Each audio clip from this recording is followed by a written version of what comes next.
Shmai,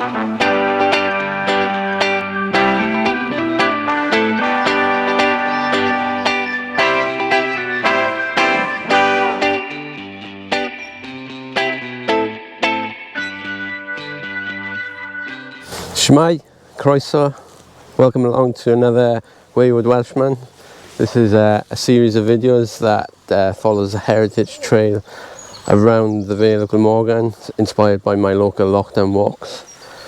Specifically, it's going to be following the heritage trail booklet that was set out by the Valeways charity, and they look after all the paths and get people out and make sure there's access to all for these footpaths around this beautiful part of the world.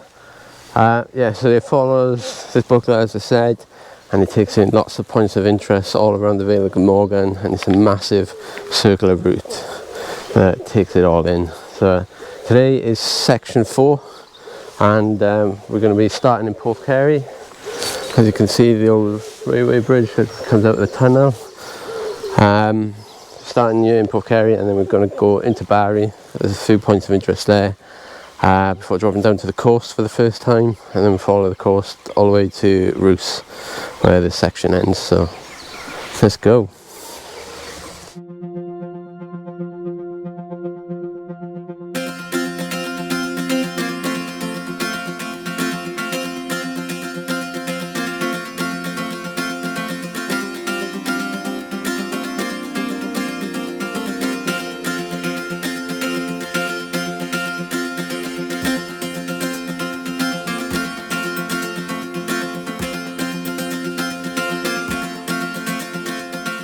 So behind me is Barry Castle.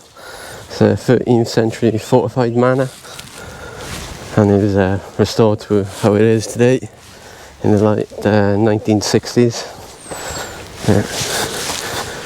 We're sat in the Romley estate. A bad location, it would have looked out right across to the sea.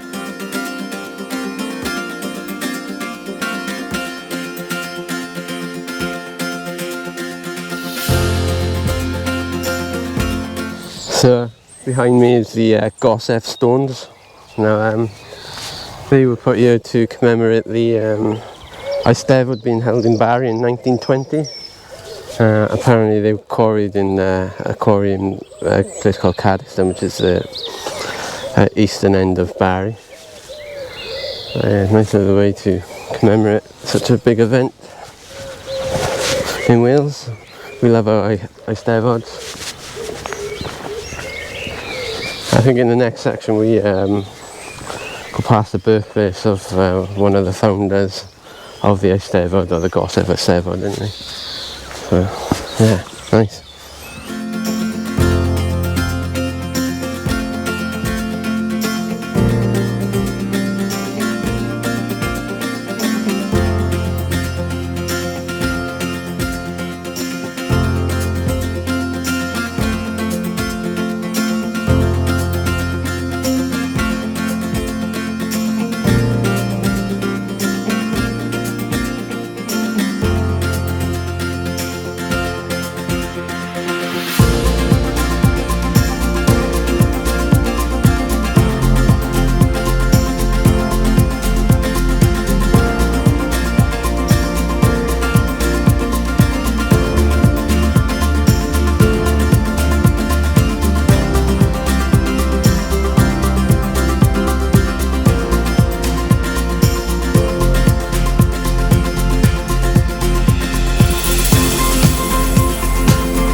So welcome to a windy, cold nap. It's a lovely place to walk around. Originally part of the Romley estates and acquired and developed by the council in the 1920s. What it is now. Same with the surrounding houses. Down there you would have had an old outdoor Lido type swimming pool with a dolphin on the end, apparently, and a slide. But yeah, that's since gone. It's just like a grassy field now. But this is the part of the walk that finally brings you to the coast. What a place to be greeted. And quite windy today, so the waves are quite high. And we're going to go up the hill and then along the coast. You can walk along the coast, but the tide's in today, so it's not going to happen today. But if you are ever walking along the coast, be careful of the cliff line. I've been known of landslides there, so be careful. Let's go on.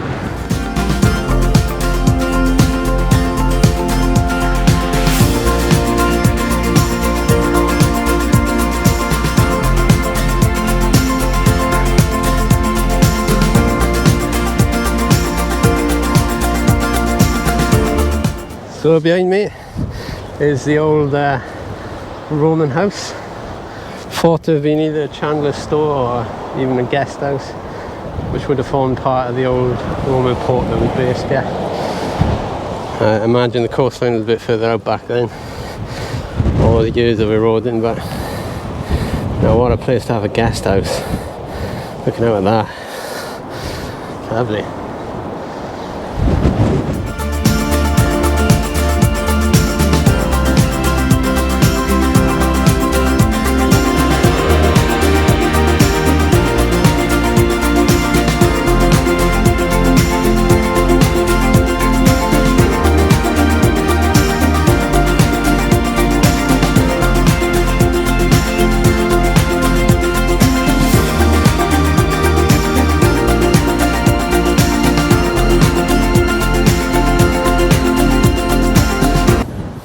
So up behind me is Porthkerry Viaduct, and it carries the railway across towards Rhoose and the rest of the way to Glamorgan.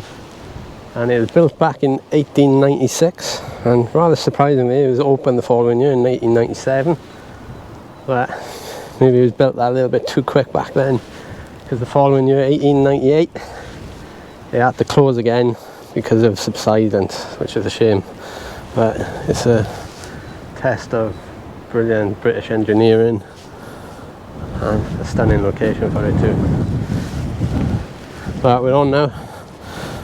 We're gonna go down here towards the west, and apparently there's a path that goes up. And I've already seen the marker posts, and they're already in a flood of water because we've had a lot of rain, so we're gonna have to skirt around that a bit and do a little detour. But the gate looks like it's accessible today, so that's good. Onwards.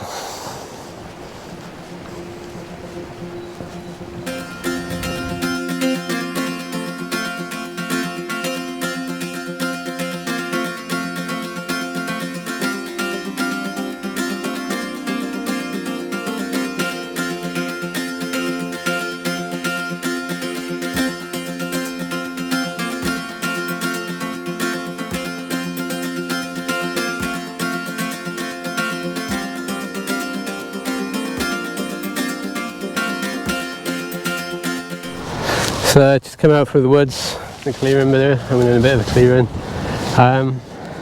You got the railway going via this side of the field. Yeah, I think I missed something here because there's an old fort, I think, in the woodlands, and I completely walked past it, I think, or it's not visible because of the vegetation growing over it. But apparently there are some buildings there that date back to Roman time.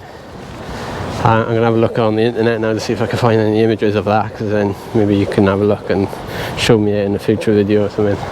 But yeah, we're now in the caravan park. I think we're in the overflow camping field, so I can see some water outlets. And yeah, there's the caravan park now. So onwards now through to Rhoose and the end of the walk.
Bristol Channel,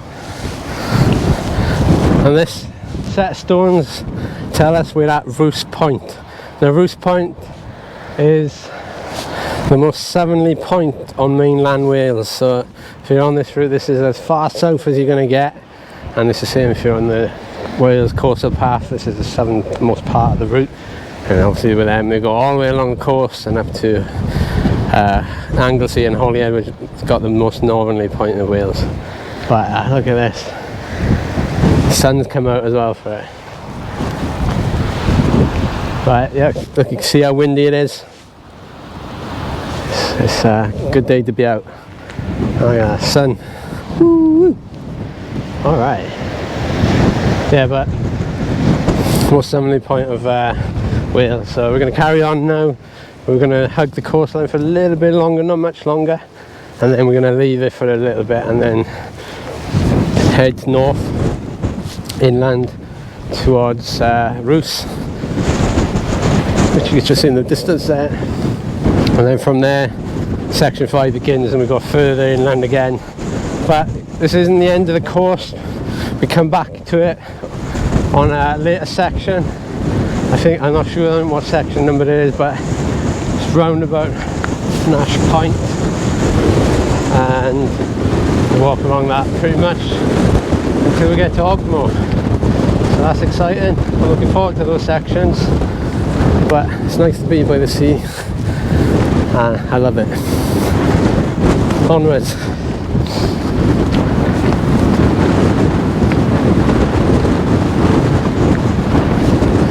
Should say where we are now, it's an old quarry, and obviously disused now, but they turned into a bit of a nature reserve, so it's lovely. Lots of wading birds. Woof, windy. Look at those waves.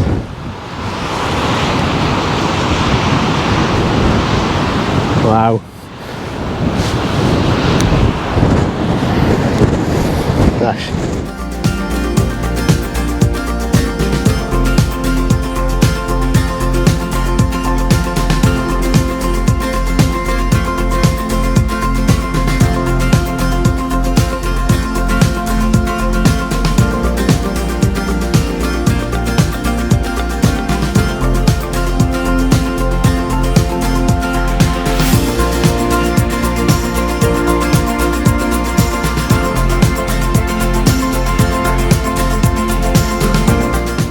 So as mentioned on previous sections, the Heritage Trail Guidebook comes with these handy leaflets breaking out the routes. So this is section 4. Starts in Porthkerry, heading into Barry and the Romney Park Estate area, down to the Cold Nap, and we follow the Nap coastline up above the cliffs and Porthkerry cliffs before dropping into Porthkerry where we saw the viaduct. And then, the wind is picking up, and then we went up the woodlands where I missed that outworks. I'll have to look into that. Follow the railway into the caravan park before joining back on the coastline. Then we followed the coastline all the way into Rhoose, where we got to Rhoose Point here, and then followed it back and then up, and we're currently at the train station. So I think the train station is a better place to stop this route. The route card says in the centre of Rhoose, but I think the station is a good place to travel into and join the route and start and end it. So that's where we are now, and that's where we're going to finish. So like I said, I'm ending the route here at Rhoose train station. This is where you can get a little bus connection to Cardiff Airport, but it's a good place for if you're coming from Bridgend way. Stop here, up from Barry and Newport and Cardiff and all that, all come here, so it's a good point of reference to start and end your route. But it's been a good section, got a bit of the coastline for the first time, back inland now on section 5, but we'll be back on the coastline after we've seen some lovely points of interest inland. So thanks for watching. If you like it and you think others would like it, hit the like button, that's the best way for them to find it. And if you really enjoy my content, subscribe and you won't miss the next 12 sections of this route. and yeah, I'll see you on the next one. So hwyl fawr, take care.